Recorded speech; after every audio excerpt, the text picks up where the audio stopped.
Hello दोस्तों, आज मैं क्लास 10th का साइंस का क्वेश्चन लेकर आया हूँ। चैप्टर 3 के क्वेश्चन है, केमिस्ट्री का क्वेश्चन है। Chemistry chapter class 10th chemistry का चैप्टर 3 का क्वेश्चन है। आज मैं इसको समझा रहा हूँ, अच्छे तरीके से समझना। निम्नलिखित में से कौन अधातु है? तो आंसर दिया है कार्बन। खाद्य पदार्थों के डिब्बे पर जिंक का जलीय विलयन के टिन लेपित होता है। तो आंसर दिया है टिन की अपेक्षा जिंक अधिक अभिक्रियाशील होता है। अगला क्वेश्चन समझते हैं।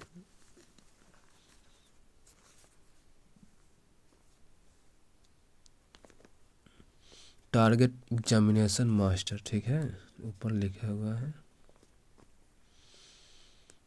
अगला क्वेश्चन समझते हैं। थोड़ा वीडियो लंबा हो सकता है, इससे भागिएगा नहीं। एग्जाम के लिए बहुत महत्वपूर्ण है। कौन विद्युत का सर्वोत्तम सूचचालक, यानी विद्युत समझा सकते हैं चांद, यहाँ पे ए जी से चांदी होगा। चांदी सबसे विद्युत का अधिक सुचालक। चांदी, यहाँ पे कॉपर, एल्युमिनियम और आयरन, इसको संकेत ये सब दिया है। आंसर बी है चांदी। निम्नलिखित में कौन एक उपधातु है? एंटीमनी, एस बी से एंटीमनी होता है, इसको एंटीमनी है संकेत दे दिया है। और समझिए, इस कॉपर का संकेत दिया है आयरन यानी लोहा या निकेल के थे। पीतल एक क्या है? अगला क्वेश्चन, पीतल एक मिश्र धातु है। तांबा और जिंक का मिश्र धातु है, यानी कॉपर और जिंक यहाँ नहीं दिया होगा कहीं।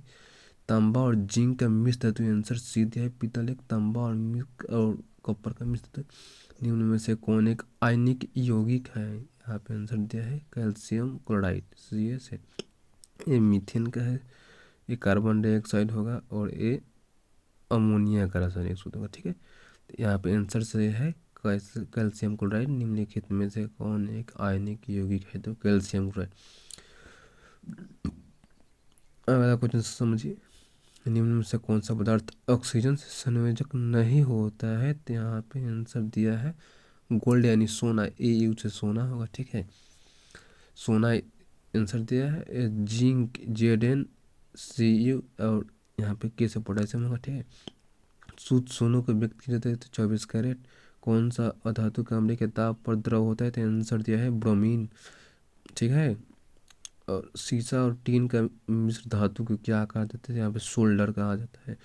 अगला क्वेश्चन सर, निम्नलिखित में से किसे चाकू से काटा जा सकता है? यहाँ पे सोडियम यानी ए ने सोडियम या लिथियम दोनों का भी काटा जा सकता है, आंसर दिया हुआ है, ठीक है।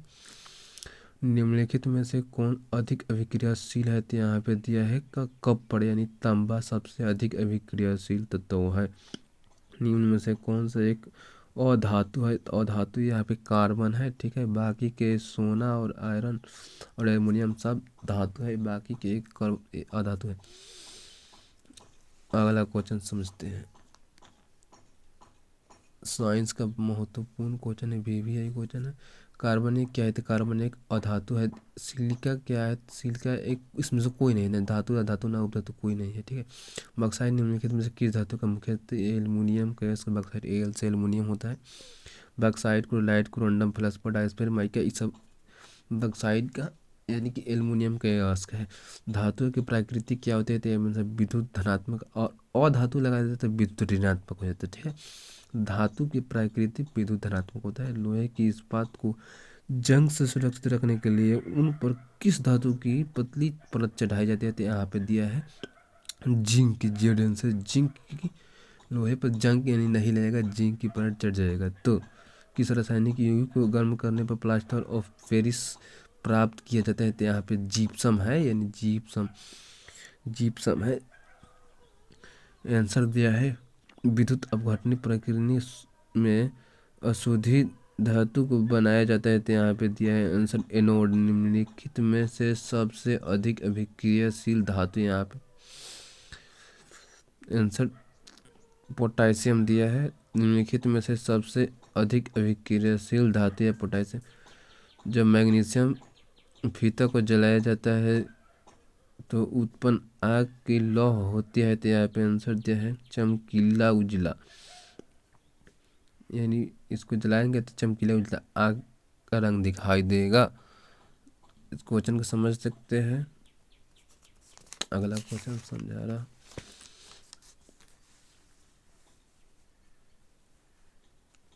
VVI क्वेश्चन है 2025 के एग्जाम में मस्त आएगा।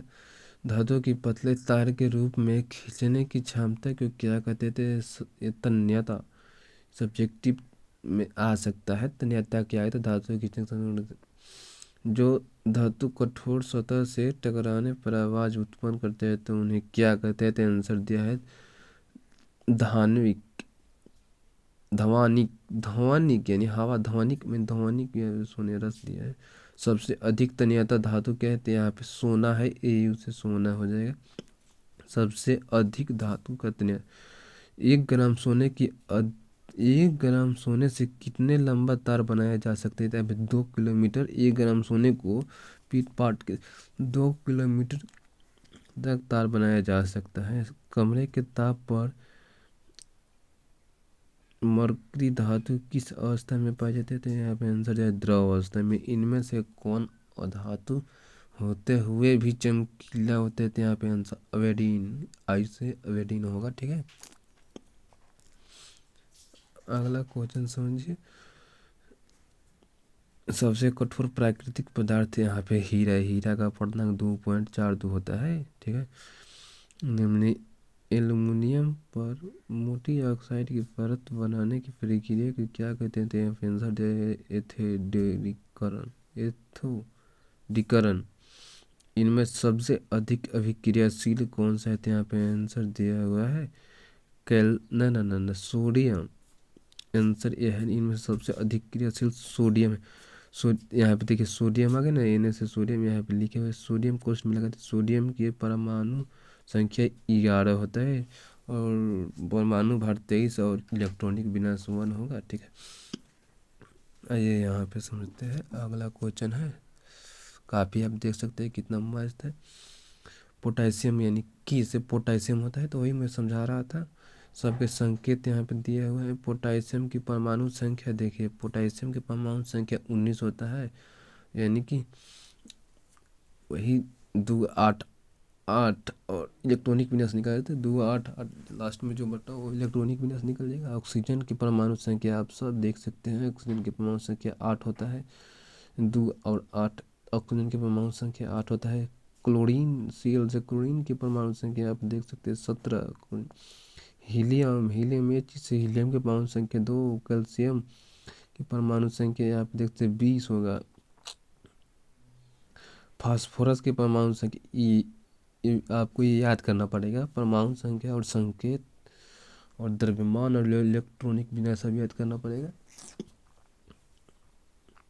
क्लास 9th में दिया हुआ है चैप्टर में, क्लास 9th का चैप्टर में सब दिया हुआ है। आंसर 20 है कैल्शियम का और फास्फोरस का 15 होगा। और अगला क्वेश्चन, कार्बोनेटिक अयस्क को सीमित आयु से अधिक ताप पर गर्म करने से यह ऑक्साइड की परिवर्तित हो जाता है, तो इस प्रक्रिया को क्या कहते हैं? आंसर निस्तापन। जंगरोधी स्टील क्या है? जंगरोधी स्टील एक क्या है? तो यहाँ पे आंसर दिया है मिश्र धातु। जंगरोधी यानी मिश्र धातु है। निम्नलिखित में से कौन सबसे कम अभिक्रियाशील धातु है? तो यहाँ पे दिया है आयरन यानी लोहा। ठीक है, निम्नलिखित में से किस धातु को चाकू से आसानी से काटा जा सकता है? तो आंसर दिया है सोडियम को। यहाँ पे सोडियम को आसानी से काटा जा सकता है। सोडियम और लिथियम यहाँ पे नहीं दिया है। मैग्नीशियम एल्युमिनियम कॉपर दे दिया है, लेकिन सोडियम को काटा जा सकता है। ओहो लोहे के फ्राइंग पैन को जंग से बचाने के लिए निम्न में से कौन सी विधि उपयुक्त होती है? तो यहाँ पे दिया है इनमें से सभी पेंट लगाकर जिंक की परत चढ़ाकर वही मिश्र धातु कहा जाता है। अगला क्वेश्चन समझते हैं। आइए, VVI क्वेश्चन है, यहाँ पे फट चुका है।